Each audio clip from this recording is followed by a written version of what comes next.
Bien, buenos días. Participo en este simposio, como ven en el programa, con un tema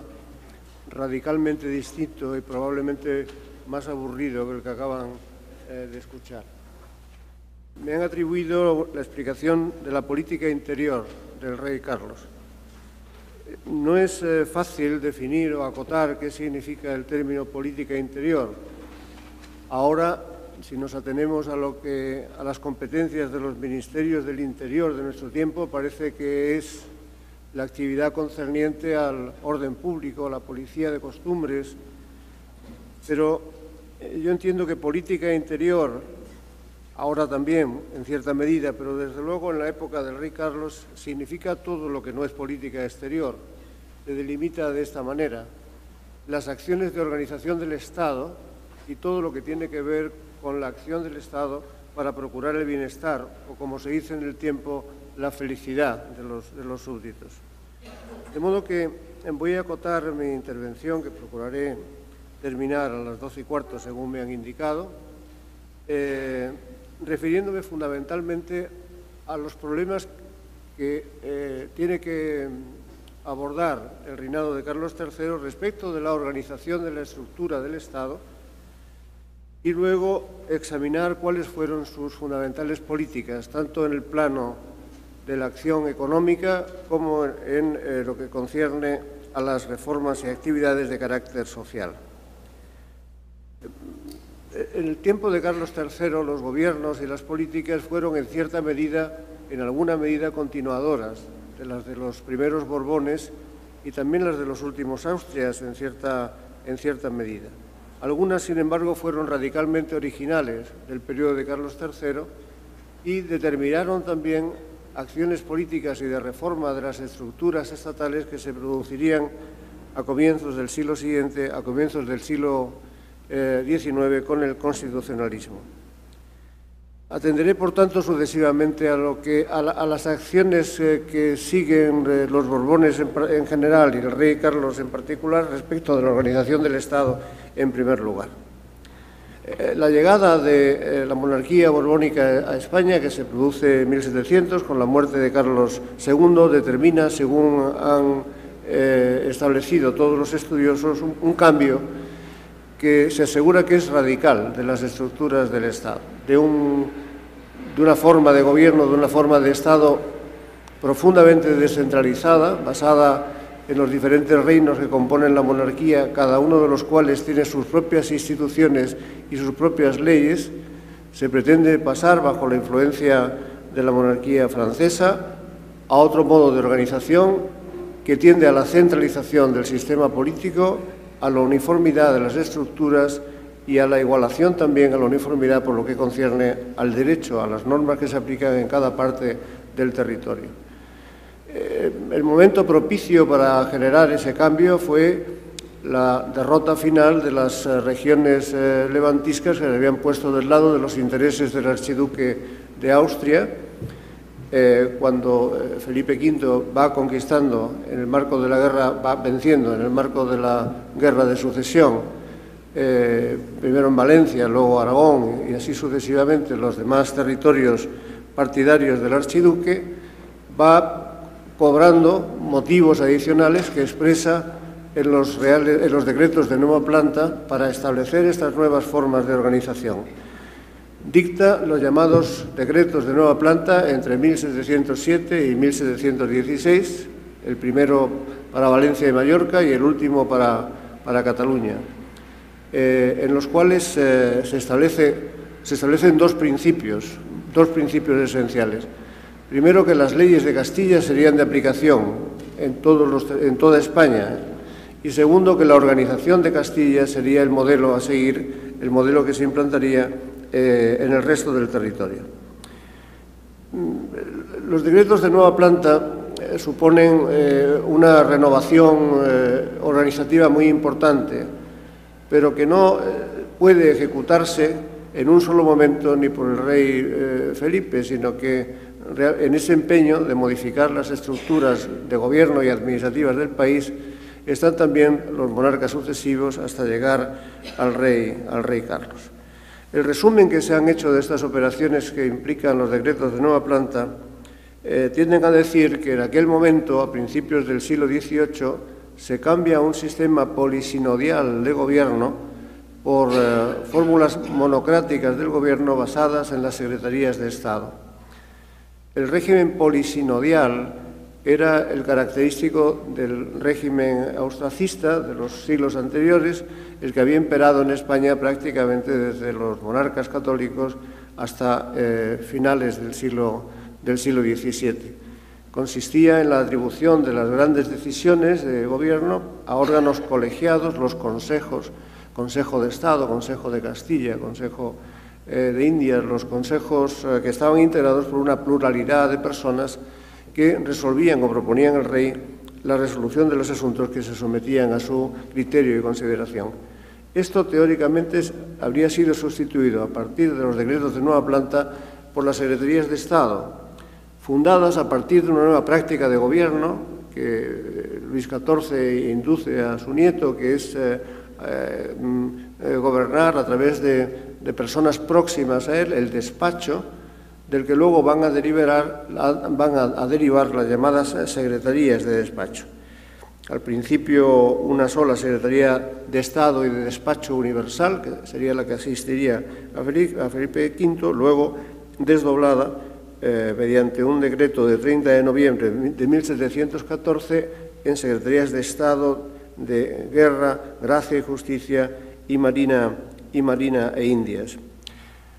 Sin embargo, la transformación del régimen polisinodial al régimen de ministerios o departamentos de secretarías de Estado no fue ni automático, como acabo de decir, ni inmediato. Los consejos fueron declinando poco a poco a lo largo del siglo y hubo uno muy principal, el Consejo de Castilla, que siguió en pleno funcionamiento y fue un órgano central de la gobernación del Estado durante todo el siglo, del que Carlos III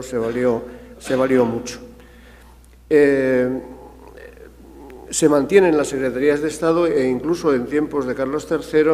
se funda un órgano que va a ser el antecedente de lo que a partir de los inicios del siglo XIX se va a conocer como Consejo de Ministros. Carlos III estimulaba mucho a sus secretarios de Estado a que se reunieran entre ellos para coordinar las decisiones y para conseguirlo de un modo más estable, en 1787 se institucionaliza un órgano al que tienen que acudir necesariamente todos los secretarios de Estado para adoptar allí sus acuerdos colegiadamente. Ese órgano se llamó la Junta Suprema de Estado y aunque su funcionamiento se interrumpió a la muerte de Florida Blanca, todos los estudiosos tienen a la Junta Suprema de Estado por el antecedente del Consejo de Ministros.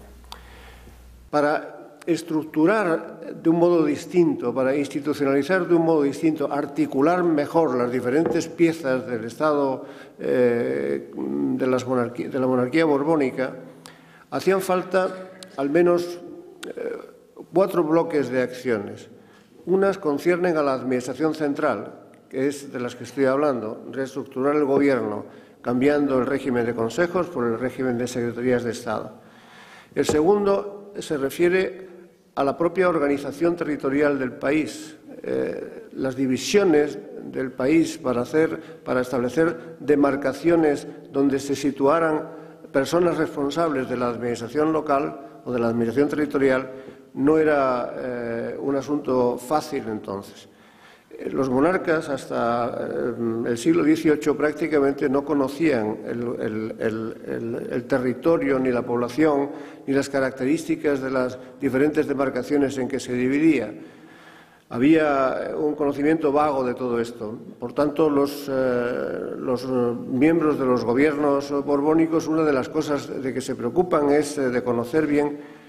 la disposición de los pueblos, las demarcaciones territoriales, la dimensión de los términos municipales, la cantidad de población que tiene cada uno de ellos. Y para esto, pues, analizan, parten de la situación establecida, pero hacen estudios que tratan de mejorar el conocimiento de la población y el territorio para de esta manera poderlo gobernar mejor. Hubo dos dos estudios y análisis importantes a lo largo del XVIII. Uno, el que lleva en tiempos de Fernando VI a la constitución del catastro de Ensenada, y otro ya en tiempos de Carlos III, que se hace a instancias de Floridablanca, que es la formulación de un nomenclator, donde venga bien definido todas las cosas que acabo de decir. ¿Cuántos pueblos hay en España? ¿Qué gente hay dentro? ¿A qué se dedican? ¿Cuál es la extensión de su término municipal? Algo absolutamente fundamental, como bien se entiende, para gobernar, pero del que no había un conocimiento cabal en aquella época. Se llegó a establecer una división entre 1785 y 1789, un conocimiento más profundo que llevaría a la formulación de un nomenclator por el cual Castilla, por ejemplo, se dividiría en 22 provincias, además de Aragón, Vascongadas y Navarra, y dos demarcaciones que no tenían ninguna denominación específica, pero que comprendían, por un lado, Sierra Morena y por otro Canarias. Este conocimiento del territorio no sirvió, sin embargo, para uniformarlo, para establecer demarcaciones que fueran fácilmente gobernables por su uniformidad, por su extensión y por la población que ocupaban. Todavía pocos años después hay una descripción de León de Royal donde se refiere al conocimiento del territorio y a las divisiones interiores como una situación completamente deplorable y absurda. Un tercer elemento, organización central, demarcaciones, para transformar realmente en sentido centralizador el Estado, es la fijación de los agentes que se van a ocupar de transmitir las decisiones que adopta el Gobierno del Estado, el Gobierno de la monarquía, van a difundirlas, distribuirlas y controlar su aplicación en el resto del territorio. Hay una tradición en Europa que se remonta a bastantes siglos atrás, pero los Borbones traen a España, inventan primero o establecen primero en Francia y luego traen a España una figura que va a tener una importancia decisiva en todo el siglo XVIII y principios del siglo XIX hasta que se extingue. Es la figura del intendente. El intendente es el modelo primero, ya moderno, del agente territorial de la administración del Estado. Diríamos, salvando las distancias, lo que ahora conocemos como los subdelegados del Gobierno o los delegados del Gobierno, más atrás los gobernadores civiles, más atrás los subdelegados de fomento, esa persona, esa autoridad que hace de transmisor de las órdenes y cuidador de que las decisiones legislativas se cumplan en todas partes, para lo cual hace falta una presencia más o menos próxima al territorio. Se establecen los intendentes. Su primer emplazamiento, su primera regulación se produce mediante unas ordenanzas de 1718. Caen muy mal esas ordenanzas y también la implantación de los intendentes porque son figuras administrativas nuevas, sin ninguna tradición, que van a hacer la competencia a todos los agentes y órganos administrativos precedentes. Van a hacer competencia a los miembros de los consejos y a las propias secretarías de Estado, pero sobre todo van a hacer competencia a los corregidores, que es la figura burocrática, administrativa tradicional que se ocupa precisamente de la conexión, de la gobernación de los pueblos y también de la conexión entre los pueblos y el centro, el pueblo y la capital. Las dificultades que tienen los intendentes para implantarse de modo estable dan lugar a que, después de establecidos en 1718, se supriman al poco tiempo porque las controversias que generan y sus pugnas con los corregidores no permiten realmente la continuidad. Son restablecidos en las ordenanzas de 1749 y, aunque las polémicas continúan, en la época de Carlos III se consigue una cierta estabilización por la aprobación de un decreto que es de 13 de noviembre de 1766, en el que se delimitan más exactamente las competencias de los intendentes y se separa claramente cuál es su función de la función de los corregidores. El último escalón para que funcione toda esta maquinaria administrativa nueva, administración del Estado, demarcaciones, intendentes, es el escalón municipal. hay que procurar que se organice de otra manera los ayuntamientos, que están controlados casi de modo exclusivo por personas que ocupan de modo vitalicio los cargos comunales, porque los han adquirido y los suceden por herencia o porque han tenido las mercedes correspondientes para desarrollarlos de por vida. Es una administración muy corrupta, muy difícil de penetrar por parte de las instituciones centrales y necesita un control y, diciéndolo en tiempos modernos, una cierta democratización. El control se intenta justamente en tiempos de Carlos III y también esa cierta democratización. El control porque se crea en 1760 una llamada Contaduría General de Propios y Arbitrios que dependía del Consejo de Castilla y que tendría como función en lo sucesivo el controlar justamente las cuentas y el patrimonio de los ayuntamientos.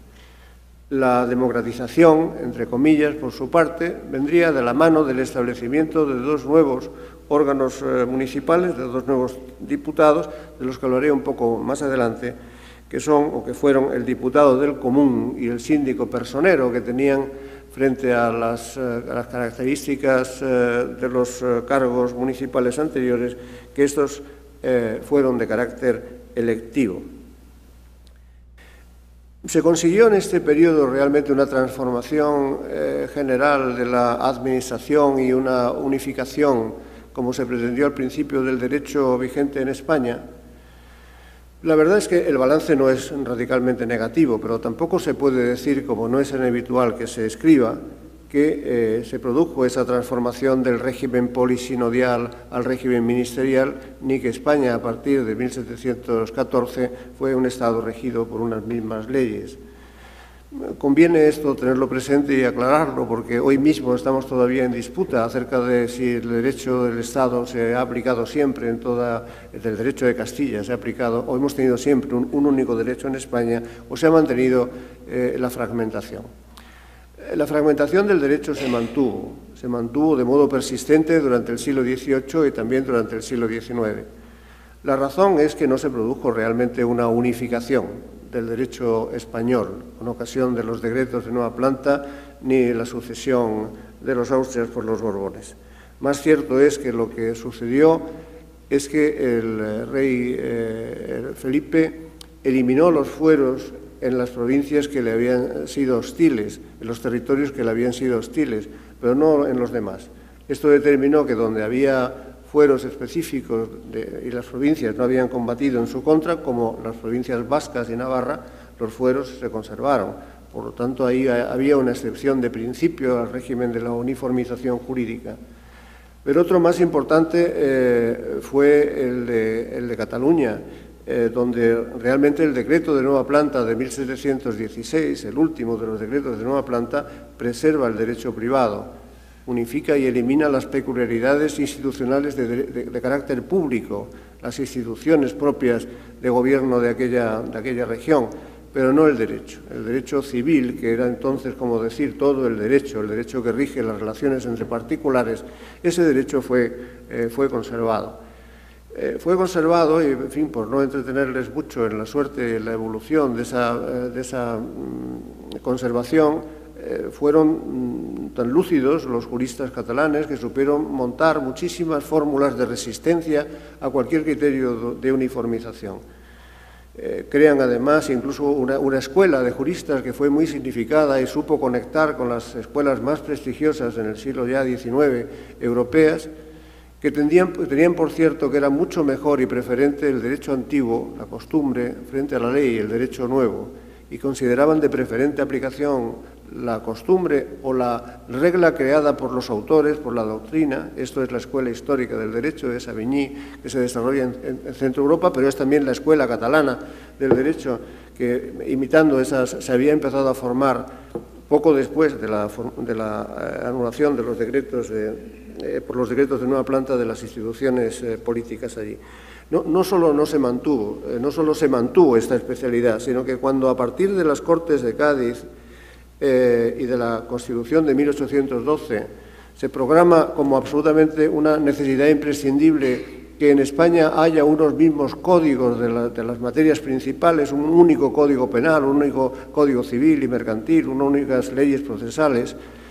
Pues la codificación en España, frente a lo que ocurre en otros países, la codificación civil se hace prácticamente imposible. Y se hace imposible, entre otras razones, no la menor, es la resistencia de los juristas catalanes a que se formule un código de leyes únicas donde esté regulado con carácter general todo el derecho civil. No se consigue ese Código Civil único hasta 1889, es nuestro Código Civil vigente al día de hoy, y aún así con muchísimas especialidades o con perspectivas de conservar todo el derecho particular o foral. Por lo que hace al cambio, a la gobernación de todo el reino a través de unas mismas instituciones, también hay problemas que se observan a lo largo del siglo y principalmente en el periodo de los gobiernos de Carlos III. Se perdió la costumbre en el siglo XVIII de convocar cortes y Carlos III, sin embargo, lo hizo en 1760 y vinieron a las cortes, entre otras, representaciones de algunas ciudades como Aragón, Cataluña, Valencia y Mallorca, que, sin perjuicio de su participación, presentaron al rey un memorial de agravios donde se quejaban de que no se estaba cumpliendo una regla que el rey Felipe había prometido a los catalanes cuando le quitó sus fueros particulares, sus instituciones de derecho público, que es que los nombramientos en el Consejo de Castilla y en otros órganos colegiados que se celebraban se harían, me gusta emplear esta palabra porque es muy hermosa, procede del conde duque, promiscuamente entre todos los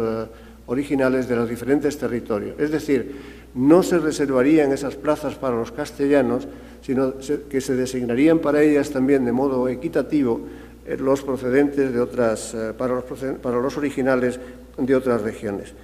Se quejaban aquellos diputados que esto no se estaba haciendo en absoluto y traían una demostración cumplida de cuáles eran las diferencias,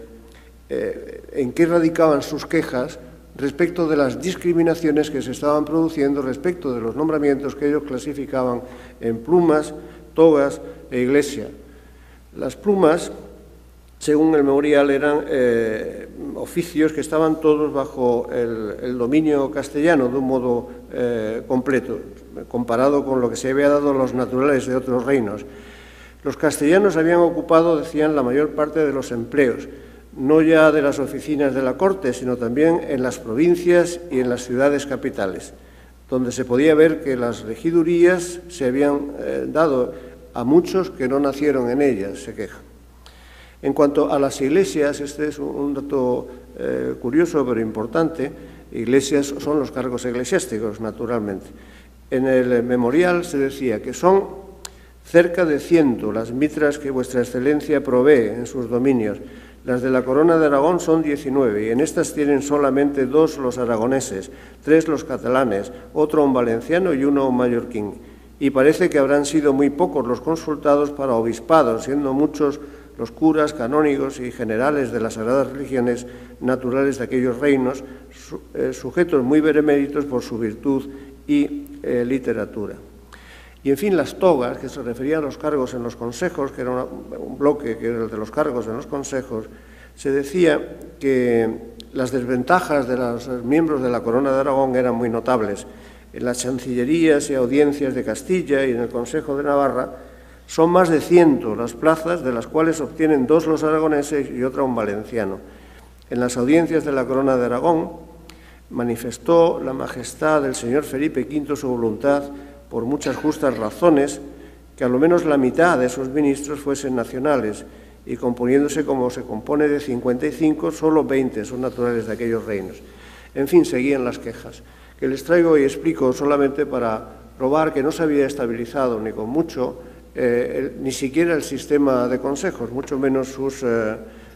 sustitutos, y se habían estabilizado las formas de gobernación del reino. Tiene que ver también toda esta polémica con el control de los consejos por los golillas y los manteístas en oposición. Hay quienes pretendían, sin tener esos títulos, que procedían fundamentalmente de los colegios mayores castellanos, acceder a las plazas de gobierno o de administración en los consejos. Este es el resumen de lo que afecta a los cambios organizativos del Estado, de las estructuras e instituciones del Estado. Las acciones de política interior del reinado de Carlos III, si separamos las de carácter económico y las de carácter social, dan un balance abrumador. Son realmente 30 años de un gobierno superlativo que está en todo, se ocupa de todo y se tiene intención de cambiar muchas cosas. A las de carácter económico me voy a referir muy rápidamente y simplemente les voy a recordar cuántas cosas se hicieron en este periodo y cuáles eran las motivaciones que las seguían. Muchas de ellas no son propiamente políticas del periodo borbónico, sino que se arrancan en los siglos anteriores. Muy rápidamente y enunciando simplemente las atenciones que ocurrieron en el caso del reinado de Carlos III. En materia de infraestructuras y mercados, hay que contar las acciones y los programas muy importantes desarrollados en materia de caminos y en materia de comunicaciones, de correos, entre otras. En materia de caminos, Carlos III, a su llegada al trono, inventó o consolidó una forma de financiación de esta clase de obras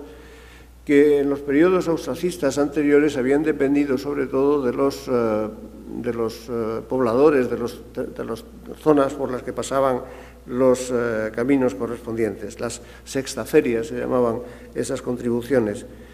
Carlos III establece un modo de ejecución de las obras distinto, que consistía en un impuesto nuevo de 2 reales de vellón por cada fanega de sal consumida. En materia de correos, hay una obra fundamental y eruditísima de Campomanes, el itinerario real de las carreras de postas de dentro y fuera de España, donde hace una exhibición,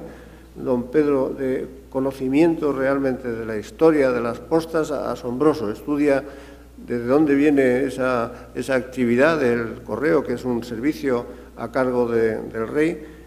para, como proponen los ilustrados de este periodo, convertirlo en un servicio público. Casi todas estas acciones tienen este sentido.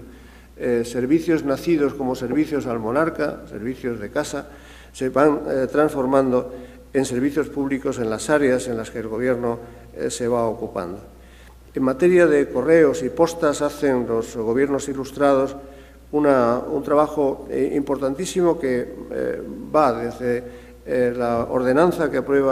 se aprueba a instancias de Campomanes en 1762 hasta el fin del periodo ya muerto el rey, en tiempos de Carlos IV, una regulación general, la Ordenanza General de Correos y Postas, que se aprueba en 1794 y es el rompeaguas de los 2 siglos. Esta norma dura hasta el final del siglo XIX. Otras actividades en el área económica es la creación de las famosas sociedades económicas de amigos del país, a partir de la Sociedad Vascongada, que se constituyó en 1764, que tuvieron todas una actividad de fomento y de incentivación de los cambios económicos, de incentivación de la economía, todas muy destacadas. Ayer se habló de que este fue un periodo en el que se creó la Lotería Nacional como actividad estatal para generar más recursos a las arcas públicas. Del periodo final del reinado de Rey Carlos es la creación del Banco Nacional de San Carlos en 1782, al impulso de un ministro de origen francés, Francisco Cabarrús. Toda la actividad económica importantísima que desarrollan las fábricas y manufacturas reales, con actividades que tienen que ver unas con la producción de pertrechos y armas para los militares, otras que se organizan por razones de orden fiscal, otras que tienen que ver con la producción de artículos de lujo, fundamentalmente a demanda de la propia monarquía o de las clases privilegiadas, como la fábrica de tapices de Santa Bárbara, la Real Fábrica de Cristales y Espejos de la Granja, la de porcelanas del Buen Retiro, etcétera, etcétera. Más importante del periodo en el área económica me parece que son por su proyección para el futuro, los análisis sobre la situación de la propiedad en España y los proyectos de desamortización. La propiedad en España en el siglo XVIII estaba prácticamente toda o amortizada o vinculada. Amortizada es una expresión que se reserva fundamentalmente para los bienes de la Iglesia. Se trata de que el patrimonio y los bienes en concreto de la Iglesia Católica que procedían de donaciones, de herencias o de adquisiciones de cualquier tipo,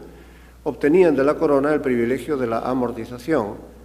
con el cual se hacían inalienables, imprescriptibles, insusceptibles de apropiación privada. Por tanto, no había un mercado para la tierra, no había tráfico en la propiedad de la tierra, que se mantenía siempre en las mismas manos.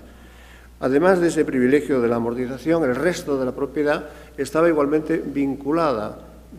a familias aristocráticas u otras, fundamentalmente mediante la institución del mayorazgo. El mayorazgo en España es una institución antigua, que se desarrolla mucho en el siglo XIV y se consolida su regulación con las leyes de Toro, que son de 1505. El mayorazgo es otra manera de vincular las tierras y que consiste simplemente en que en lugar de facilitar la herencia libre, se establece la regla de que una persona de la familia será quien adquirirá la totalidad del patrimonio familiar, normalmente el mayor varón de esa familia.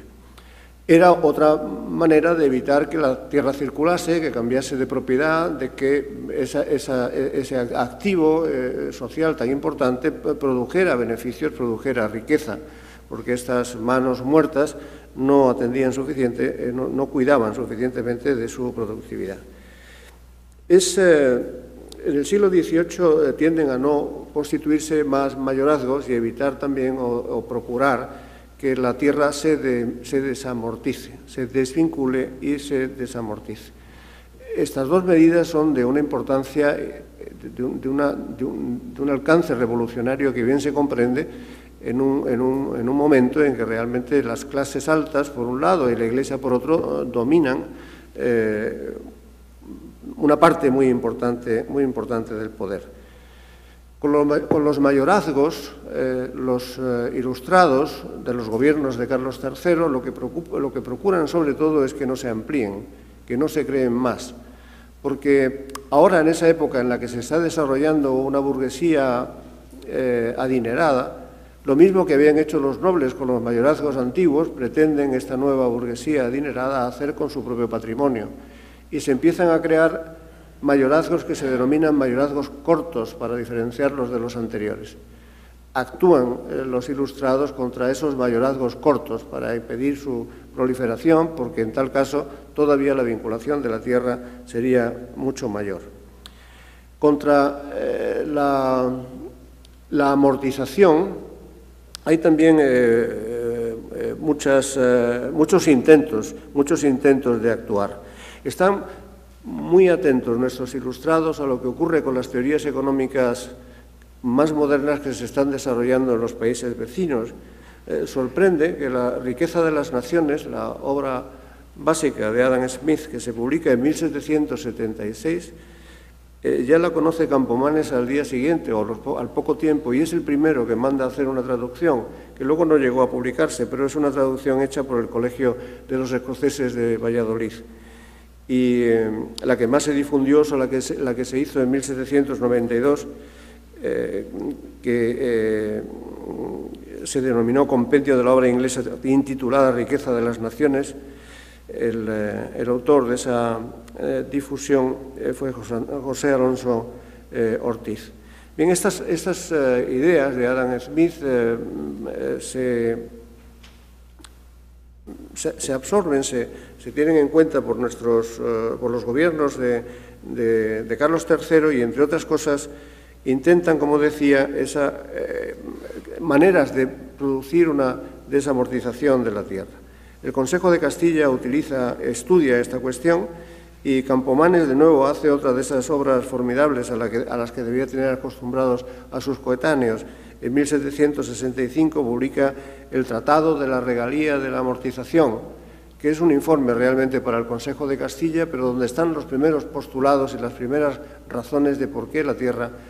amortizada tiene que desamortizarse, es decir, venderse, privarla de esa vinculación perpetua y de la regla de la inalienabilidad. Se intentó realmente hacer operaciones de venta, de desamortización. Se llevaron al Consejo un informe y se elaboró incluso una ley de desamortización que el Consejo de Castilla finalmente rechazó en 1766. Las únicas operaciones de venta de bienes vinculados o bienes parcialmente amortizados que se llevaron a cabo fueron los que resultaron de la expulsión de los jesuitas y la extinción de la Compañía de Jesús, pero vamos, esto no tiene realmente que ver directamente con el problema de la amortización, desamortización, sino con el hecho mismo de la expulsión de los jesuitas que firma Carlos III el 27 de febrero de 1767. Este repaso es suficiente para mis intenciones. Les explicaré ahora en qué consistieron las acciones de carácter social que desarrolló los gobiernos de Carlos III, la monarquía en tiempos de Carlos III. Yo creo que las políticas sociales que impulsa el rey se pueden casi todas vincular a un acontecimiento, el más singular quizá desde el punto de vista comunitario de su reinado, como fue el motín de Esquilache, que se produce en marzo de 1766. Como consecuencia, como precedentes y consecuencias de ese motín, hay una serie de políticas que desarrolla el Gobierno Ilustrado que afectan a muchas cuestiones de carácter social, como vamos a ver enseguida. El origen del motín de Esquilache, el origen inmediato, fue, como bien conocen, el decreto de 20 de marzo de 1766, en el que se recordaba por el ministro la prohibición, que no era nueva, de que los hombres llevaran sombreros redondos y capas largas. Era una medida de orden público para evitar que tras el sombrero no recogido y la capa larga se ocultaran criminales o fascinerosos. El decreto es del 20 de marzo de 1766, como digo, pero realmente las medidas precedentes de carácter económico son las que más directamente provocaron las algaradas y protestas violentas que ocurrieron en Madrid los días sucesivos a ese decreto del 20 de marzo. Realmente en el origen de la revuelta estaba la carestía y el incremento enorme del precio de los alimentos, que creían los revoltosos que habían venido producidas fundamentalmente por la eliminación por las medidas regulatorias que había llevado el propio gobierno el año antes y que arrancan de la eliminación de la tasa de granos, la declaración de la libertad de comercio en diferentes ámbitos, pero sobre todo en el ámbito de los granos. La eliminación de esa tasa de granos, la declaración de la libertad de comercio, produjo una elevación inmediata de los precios, con ella una carestía de los alimentos y un desabastecimiento, que fue lo que sacó a la población a la calle. Los tumultos empezaron el día 23 de marzo, no le hicieron inicialmente mucho caso, pero las revueltas se multiplicaron y se extendieron por todo Madrid primero y luego por muchas otras capitales. Creció la violencia, hubo que intervenir con las tropas y al final pues hubo no menos de 21 muertos y 49 heridos entre los rebeldes y 19 entre los soldados que intervinieron. Se había incrementado el precio de los alimentos y lo imputaban, como digo, a la liberación del comercio, fundamentalmente la eliminación de la tasa de granos mediante una real pragmática de 11 de julio de 1765. La tasa de granos y esa intervención del comercio se había establecido en España desde los Reyes Católicos y existía como una forma de intervención en los precios cada vez que se elevaba los granos en particular. Era una una forma de evitar la subida de los precios, un precio de intervención que permitía a los ayuntamientos adquirir para los pósitos todo el grano que necesitaran para abastecer en los momentos de escasez a la población de ese producto completamente básico. Bien, como consecuencia de ese motín y de las circunstancias que lo rodearon, los gobiernos de Carlos III tuvo que venirse a Aranjuez a vivir una temporada, asustado justamente por lo que estaba ocurriendo con las movilizaciones populares y su violencia. Llevaron, al gobierno a producir una serie de medidas que se extienden a muchos terrenos, tienen muchas perspectivas y muchas orientaciones. Casi todas estaban contenidas en el auto acordado de 5 de mayo de 1766, auto que, sin embargo, cuando se recogió en la novísima recopilación, se troceó por el autor de la novísima, Requena, y en lugar de ponerlo todo junto, el texto, pues lo dividió, lo insertó en la novísima, distinguiendo, poniéndolo una parte en el capítulo concerniente a los tumultos, otra a los abastos de los pueblos, otra a las sanciones y la materia penal, de modo que no se ha tenido conciencia de en qué consistió la acción represiva y la acción política que siguió al motín de Esquilache, entre otras cosas porque no se ha recuperado hasta hace poco pues, la idea de conjunto de las medidas que incorporaba el auto de 1766. Estas, sin embargo, eran, por una parte, reformas municipales inmediatas. La lucha contra los regidores y otros oficiales que ostentaban el cargo por herencia, a los que he aludido hace un rato, por herencia, por compra, por donación, eran uno de los objetivos principales de los gobiernos de Carlos III. Las reformas en el régimen municipal que se producirían debido, sobre todo, al impulso de Campomanes, pretendían democratizar el funcionamiento de los ayuntamientos, facilitar la intervención de la autoridad real en los municipios, evitando la oposición de los titulares de los cargos perpetuos y privatizados, a los cuales le imputaban realmente el descontrol de los abastecimientos que se había producido y que estuvo en la base del motín. Realmente no es la primera vez en la historia de España, según han estudiado los más conspicuos historiadores, que se trata de poner en los ayuntamientos cargos de tipo electivo. González Alonso, por ejemplo, refiriéndose a los informes de Miguel Serrano Belezar,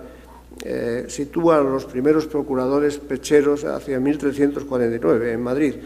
Pero realmente las reformas municipales de Carlos III son las que han tenido en este punto más importancia y trascendencia y que consistieron en el establecimiento aquí de dos tipos de diputados nuevos, los diputados del común y los síndicos personeros.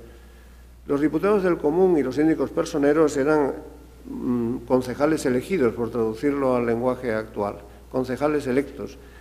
naturalmente por las personas que tenían derecho de voto, que no era universal entonces. Elegidos los primeros, sobre todo, para que cuidaran de los pósitos y del problema de los abastecimientos. Imputaba a Campomanes al carácter corrupto, hereditario y estable de los gobiernos municipales el hecho de que no solo no hubieran reaccionado contra el aumento de los precios, sino que hubieran favorecido el acaparamiento. Y esto había que evitarlo de alguna manera poniendo presente al pueblo mismo en el ayuntamiento, en la gestión municipal.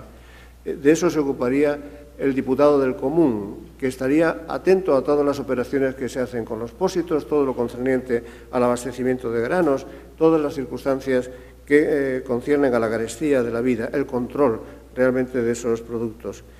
Y el síndico personero, por su parte, tenía unas funciones mucho más ambiguas, pero con el que se trataba de introducir un elemento popular realmente en el ayuntamiento para romper con la rigidez de una gestión establecida de un modo hereditario y perpetuo. Estas dos fueron las medidas más inmediatamente conectadas con los escándalos provocados por el acaparamiento de productos y las consecuencias negativas de la libertad de comercio de granos que se había decretado en 1765. Un segundo elemento importante que está vinculado, no es la única causa de lo que voy a explicar el motín de Esquilache, pero también está vinculado, o puede que sea la espoleta que hace saltar finalmente las reformas que tienen que ver con el poder de la Iglesia. La Iglesia en España en el siglo XVIII tenía una posición destacadísima, tanto por el número de sus miembros como por su poder económico.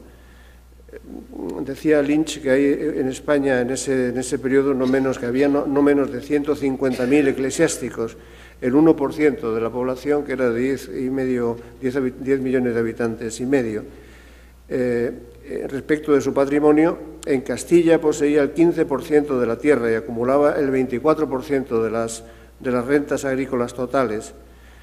Según la misma fuente, y Pierre Vilar obtenía el 70% de los beneficios de préstamos hipotecarios y poseía el 44% de todas las rentas urbanas y señoriales. Sean o no exactas estas cifras, lo que es innegable es el poder de la Iglesia en el periodo y el empeño de los gobiernos ilustrados por reconducir esto, recuperando poder que no debía pertenecer a la Iglesia, sino que eran regalías reales, por un lado, y por otro, evitando los abusos que se deducían de esta situación de poder tan inmensa. Desarrollan muchas acciones complementarias que tienen que ver con las costumbres que la Iglesia católica en España ampara, costumbres ancestrales, tradiciones insostenibles, porque revelan el atraso de un pueblo que es fundamentalmente analfabeto, y contra esto luchan igualmente esos gobiernos que quieren erradicar ese tipo de costumbres, algunas de las cuales me referiré enseguida. Medidas como las propuestas de desamortización tienen que ver también con esta intranquilidad y esta necesidad de remover la potencia de la Iglesia, la potencia económica y social de la Iglesia en este periodo. Pero la más importante, la más efectiva, la más llamativa de las medidas que tienen que ver con grupos eclesiásticos es la que se produce en relación con los jesuitas, a los que se expulsará de España por un gobierno de Carlos III. Los jesuitas eran una sociedad religiosa riquísima, con las posesiones que llegaron a tener los jesuitas en América eran realmente impresionantes de describir, su poder igualmente. Tenían en España no menos de 2.800 efectivos y en América no menos tampoco de 2.600. Tanto poder, tanta riqueza, tanta intervención en los negocios públicos, tanto deseo de conducir las políticas públicas como manifestaron los jesuitas, en parte también en América con ocasión de la crisis de las misiones de Paraguay, determinaron que no hubiera nadie en España realmente a quien le cayera simpático, y los gobiernos de Carlos III quisieron acabar definitivamente con esta cuestión. La espoleta, había todas estas razones, pero el cartucho final fue el motín de Esquilache, porque realmente puestos a buscar quién podía haber sido el que organizara esas revueltas tan notables y que llegaron a atemorizar al rey, buscando, se hizo una indagación que acabó naturalmente en los jesuitas. Fueron un poco en esto seguramente el chivo expiatorio, pero se centró en ellos la investigación y también la acusación que finalmente hacen los fiscales del Consejo de Castilla, principalmente de Campomanes, y que se firma el 31 de diciembre de 1766. La posición de Campomanes, que era de expulsión, fue inmediatamente aceptada mediante un Real Decreto de 27 de febrero de 1767. Se expulsó a los jesuitas entonces y gracias a los buenos oficios de Moñino en Roma también se llega a extinguir la orden mediante una resolución del Papa Clemente IV de 21 de junio de 1773. La expulsión de los jesuitas, está vinculada finalmente al motín de Esquilache, tiene que ver con las posiciones de la Iglesia, pero genera a su vez otro problema, y es que hay que recuperar, incorporar y vender todo el patrimonio que tenía esa orden. Y además, fundamentalmente, sustituirla en una función que había desarrollado en España de un modo preferente, que es la educación. La educación estaba en manos en España de las órdenes de la Iglesia, pero entre ellas fundamentalmente en manos de los jesuitas, que en los escalones universitarios tenían los programas de estudio y las instituciones absolutamente dominantes. España era en el 18 un país esencialmente analfabeto. Valga este resumen para decir que no había alfabetizada probablemente nada más que el 35% de la población. Había modos educativos diferentes, la nobleza educaba a sus hijos primariamente en sus propios palacios o casas, había escuelas municipales pero poco desarrolladas y la enseñanza secundaria era preparatoria para la universidad, que dominaban a distancia los jesuitas. Muy bien, con ocasión del motín y todas estas consecuencias, se produce una ley de 1 de julio de 1768, por la cual se prohíben las enseñanzas, se eliminan las cátedras denominadas de la escuela jesuítica, se suprimían las cátedras y escuelas decía, los regulares expulsos de la compañía. Se prohibían algunas obras que se declaraban realmente nocivas, como las doctrinas prácticas del padre Pedro de Calatayud o la Suma Moral de Busenbaum. Se requirió en 1769 a todas las universidades que trajeran planes de estudios nuevos, acomodadas en los que se eliminaran los criterios jesuíticos de enseñanza, y en efecto se verificaron uno por uno esos planes en los años 70 para sustituirlas.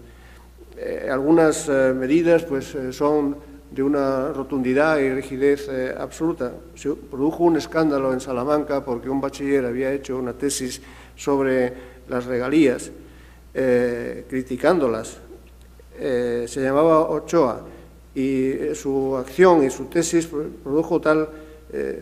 conmoción y escándalo que se llegó a aprobar una orden de 22 de enero de 1771 en la que se exigía a los aspirantes a cualquier cátedra acatar el siguiente juramento,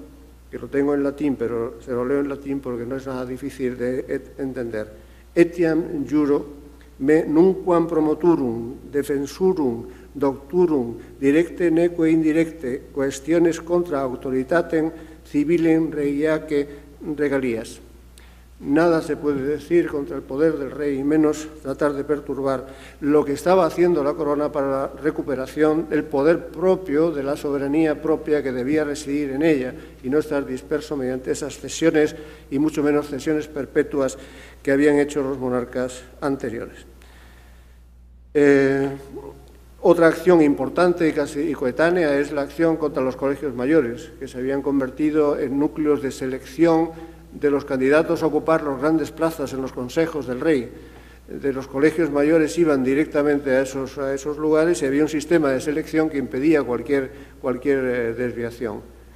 Los que no habían estudiado en colegios mayores les resultaba difícil acceder a plazas de gobierno o a plazas de cualquier tipo en España. Los no estudiantes eran los llamados manteístas, y en el periodo del rey Carlos resultó que los principales ministros eran manteístas, lo era Campomanes, lo era Floridablanca y lo fue Roda, de modo que su posición de reformar el tema de los colegios se explica también por razones de orden personal. Se produjeron, por tanto, resoluciones que privaban de poder a los colegios y abrían las plazas en los consejos y otras instituciones de la monarquía a personas que no habían estudiado en ellos, pero además se impedían los procedimientos de selección que antes se habían venido ocupando tradicionalmente. Hay acciones complementarias en el periodo vinculados de alguna manera a ese gran fenómeno de 1766, a los pocos años de la entronización de Carlos III, que tienen que ver con las clases marginales, con los pobres, con los vagabundos, con los mal entretenidos, con los gitanos. En España hay una tradición intelectual muy importante que procede nada menos que de Luis Vives respecto de lo que se tiene que hacer con los pobres y vagabundos. Y hemos tenido, como toda Europa, desde el siglo XIV para acá, muchos problemas con estas clases sociales o individuos. El problema de la pobreza ha sido continuo durante ese periodo, pero además de pobres no clasificados, siempre han estado al lado de ellos otras clases, otros individuos que son simplemente peregrinos que no han llegado a su destino, maleantes, vagos,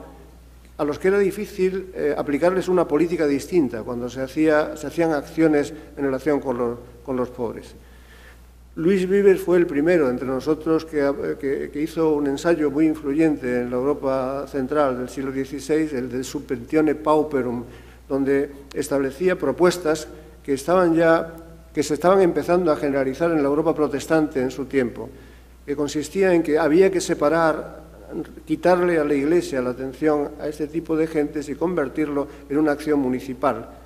Las primeras propuestas, fíjense esto que ha avanzado, de municipalización de la asistencia a los pobres, proceden de la obra de Luis Vives y de algunos conspicuos padres de las iglesias protestantes del siglo XVI. Ese es un problema continuo que no se resuelve, entre otras cosas porque no es fácil clasificar entre qué es un vago que hay que sacar de la vida comunitaria y ponerlo a trabajar, y si no quiere trabajar, llevarlo al ejército para que haga de soldado, y lo que es un enfermo pobre que el Estado, la Iglesia primero, el Estado, tiene que atender. Estas políticas que se desarrollan en los siglos anteriores, en el gobierno de Carlos III, no hay un solo político importante que no se refiera a ellas, fundamentalmente para disputar acerca de qué era lo que mejor se podía hacer. Para los vagos lo que hay que hacer es una relación y procurar educarles y formarles un poco y después mandarlos para que actúen en el ejército como soldados. Pero los pobres y todas las categorías circundantes eran atendidos en la época en diferentes establecimientos con nombres dispersos, de los cuales los más amplios, los que tenían una función más amplia, eran los hospicios. La política que tratan de seguir los gobiernos de Carlos III es que vayan los pobres a los hospicios, allí se los clasifica por razón de la edad, sexo, condición física y actitud, dando a cada uno el tratamiento que les correspondiera. Y dependiendo de las situaciones, los hospicios podían actuar como centros educativos, como talleres de aprendizaje, como correccionales, cualquier cosa que necesitara el interno. Campomanes cree que lo primero que hay que hacer es intentar separar a qué gente va allí. El número de vagos que había calculado Campomanes que había en España en su tiempo era de 182.000, costaba al Estado, sus cuentas costaba al Estado 182.500 reales, lo cual decía que era equivalente a lo que valdría el mantenimiento de 140.000 soldados del ejército. Esto había que eliminarlo y lo que pretendió él es una identificación más clara. En cuanto a los hospicios, hospitales y otros establecimientos, lo que tratan de hacer es impedir que esas aglomeraciones de gente con problemas distintos en el mismo local, en el mismo establecimiento, en la misma instalación. Especializar los centros de acogida, por tanto. Y los más modernos de ellos son los que creen que ni siquiera hace falta esos centros de acogida, sino que hay que procurar que los que necesiten asistencia tengan asistencia domiciliaria. Fíjese qué concepto tan actual. No el establecimiento, sino asistencia domiciliaria. Como digo, casi todos los grandes de la época se pronuncian sobre lo que hay que hacer con los pobres, los mal entretenidos, los que de alguna manera necesitan ayuda social. Con esa doble tendencia, no ingresarlos en centros no generales, sino especializados, procurar distinguir lo que son vagos sin más de lo que son pobres y enfermos y optar por la asistencia domiciliaria. Realmente sobre ello hay textos preciosos del propio Campomanes, de Bernardo Guard, de Jovellanos o de Cabarrús, del que hay esta descripción de la situación que parece patética y realmente muy cruda. Decía: hospitales generales, hospicios y casas de expósitos, casas de misericordia y lactancia son lugares donde la gente va a morir. son focos de contaminación y de falta de humanidad. Enfermedades contagiosas se mezclan con infantes y personas sanas. ¿Qué caridad pudo jamás la tiranía más ingeniosa y más intensamente combinada reunir en tan corto espacio más insultos a la humanidad? Nos encontramos ante un problema de organización, saneamiento y distribución de las estancias, a las que hay que añadir que rara es la institución que posee suficientes medios económicos para cubrir sus necesidades.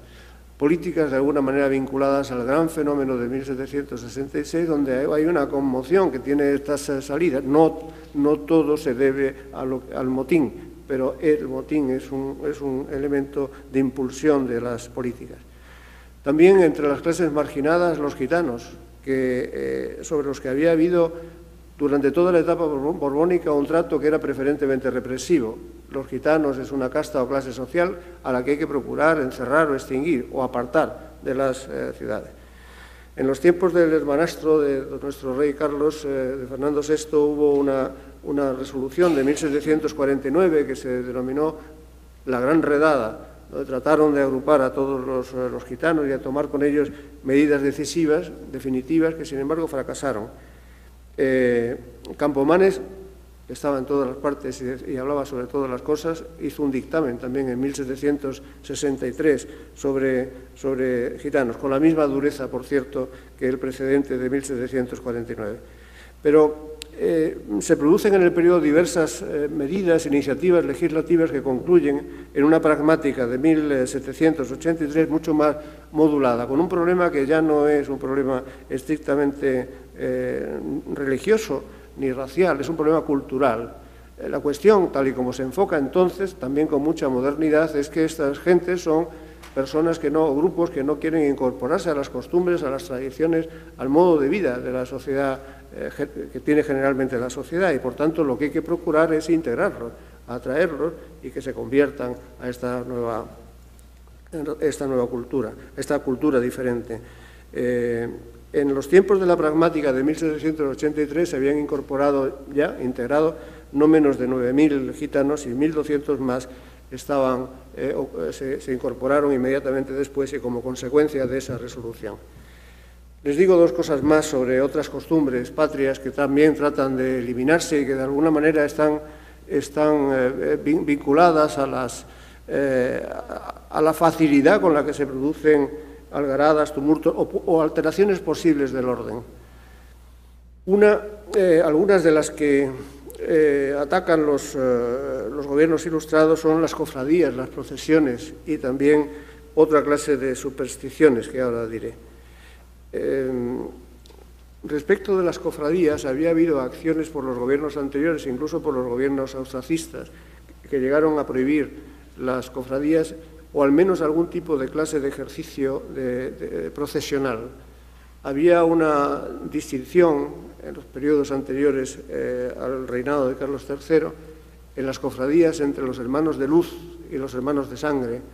Los de luz supongo que es lo que llevaban las antorchas, los de sangre eran los flagelantes, los empalados y otros tipos de individuos que se producían lesiones físicas durante la procesión.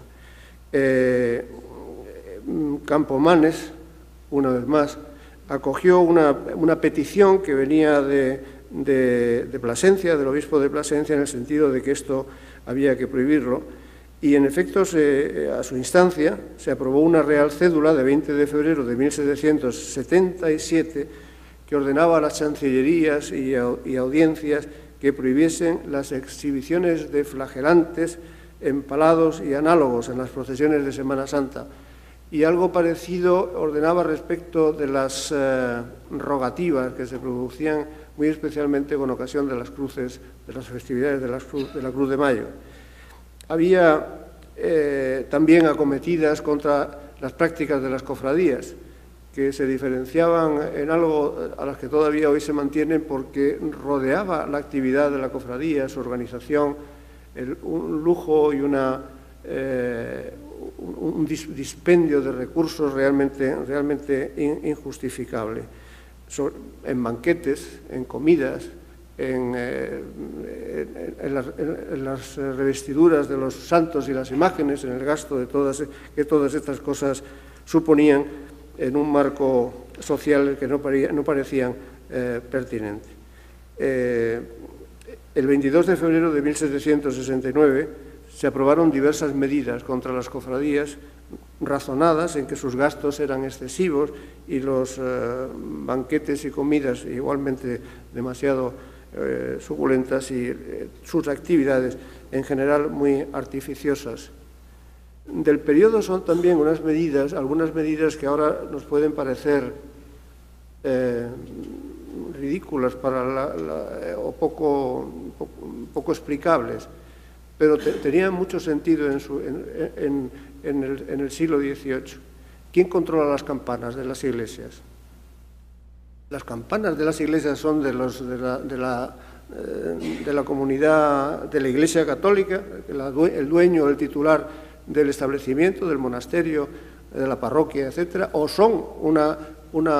herramienta civil al servicio del gobierno civil. Hubo una intervención sobre las campanas, naturalmente, una regulación basada en un dictamen de 8 de enero de 1783, Campomanes, desde luego, en la que se decía que el manejo de las campanas tenía que hacerse sometido al control y autorización de las autoridades civiles, porque un mal uso de la campana puede llamar indebidamente a arrebato, puede indicar que ha habido una algarada o un incendio sin que lo hubiera, o lo contrario, que no haya manera de avisar por el control de la campana de lo que está ocurriendo en la población. De modo que se atribuyó carácter municipal a los campanarios, situación y decisión que se basa en lo que acabo de decir. Igualmente y complementario, y voy terminando, son las acciones que tienen que ver con los cementerios. Los cementerios, el enterramiento, era un formidable negocio de la Iglesia en aquel tiempo. Al principio había enterramientos masivos en las iglesias, lo que producía problemas sanitarios, especialmente en verano en los pueblos, en las localizaciones, las casas que estaban cerca de las iglesias, pues tenían que soportar hedores importantes por la imposibilidad por las consecuencias del pudrimiento, y acciones sanitarias inmediatas de encalamiento de las iglesias que tuvieran muchos enterramientos menos recientes dentro. La política ahora es constituir cementerios, y esta política, que parece tan lógica y tan simple, pues suponía una modulación del poder de la Iglesia y una determinación también de cómo y de qué manera se construían, cuáles eran las medidas de aislamiento, cuál la altura de las tapias y esas otras cuestiones que llevan consigo una reforma de carácter revolucionario para su tiempo. En fin, también se ocuparon estos monarcas, termino con esto, que tómenlo como una simple anécdota, de otra de las cuestiones que tenemos todavía sobre la mesa en la actualidad, que es la prohibición de las corridas de toros. Fueron los ilustrados contrarios a las corridas, unos más que otros, pero quizá para ver cómo se produce la sucesión de Carlos y los monarcas posteriores y la manera distinta de enfocar la vida, quizá la percepción del problema de una tradición inexplicable para una sociedad moderna o una tradición que necesitaba renovación. Cada uno de los tres monarcas, Carlos III, Carlos IV y Fernando VII, adoptan medidas sobre los toros que tienen un sentido completamente diferente y explican un poco el talante de cada uno de esos reyes. Carlos III prohíbe los toros, prohíbe las corridas de toros, las fiestas de toros de muerte, dice una pragmática de 1785, en todos los pueblos del reino, con excepción de aquellos que tuvieran concesión perpetua o temporal con destino público de sus productos, o sea, que sea ese destino útil o piadoso. Esta resolución, que limitaba las fiestas de toros simplemente a las que tuvieran destinos benéficos, como digo, no se cumplió nunca, según los testimonios de la época, y el rey lo toleró. No le parecía que realmente tuviera que molestar a los pueblos imponiendo una prohibición de una fiesta que era tan grata y tan cara para las sociedades tradicionales. Carlos IV aprobó la prohibición, reforzó la prohibición sin excepciones y además trató de imponerla. Lo hizo con toda la rotundidad. Y su hijo, el benemérito Fernando VII, no solo levantó la prohibición, sino que él mismo se hizo ganadero. Y de su ganadería, la ganadería del rey Fernando VII, proceden las mejores ganaderías que hoy lidian en España. Muchas gracias.